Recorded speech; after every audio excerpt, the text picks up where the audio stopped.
તો જેતપુરના ડાઇંગ ઉદ્યોગોમાં ઓજત નદીમાં કથિત રીતે કેમિકલ યુક્ત પાણી છોડાતા ખેડૂતો અને ગ્રામજનોમાં ભારે રોષ ફેલાયો છે।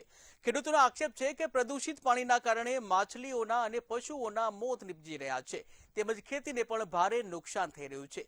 અનેક રજૂઆતો કરવામાં આવી, પરંતુ આમ છતાં કાર્યવાહી ન થતા ખેડૂતોએ જવાબદારો સામે કડક પગલાં લેવાની માંગ સાથે સમસ્યા ઉકેલ નહીં આવે તો ગાંધી ચિંધ્યા માર્ગે આંદોલન કરવાની ચીમકી પણ ઉચ્ચારવામાં આવી છે।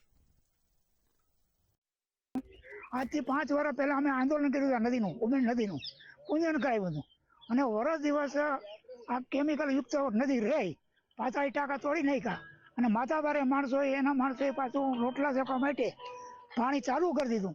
અટાણે હજારો એકર જમીન બંજર બની ગઈ, કોઈ ફસલમાં કાયમ આવતી નથી। માણસો જો એ પાણીમાં પગ દે તો ચામડીનો રોગ થાય, કેન્સર થાય।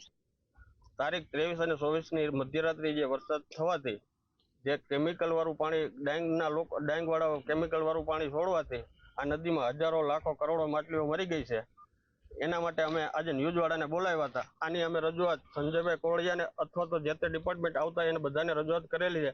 હજી સુધીમાં કોઈ ધ્યાનમાં નથી લીધું, પણ સંજયભાઈ કોળિયાને વારંવાર કીધેલું છે। સંજયભાઈ કોળિયા એક જ રટણ રટે છે કે મેં સરકારમાં રજૂઆત કરી દીધી, પણ સરકાર એવું લાગે છે કે સંજયભાઈનું કોઈ ધ્યાનમાં નથી લેતું।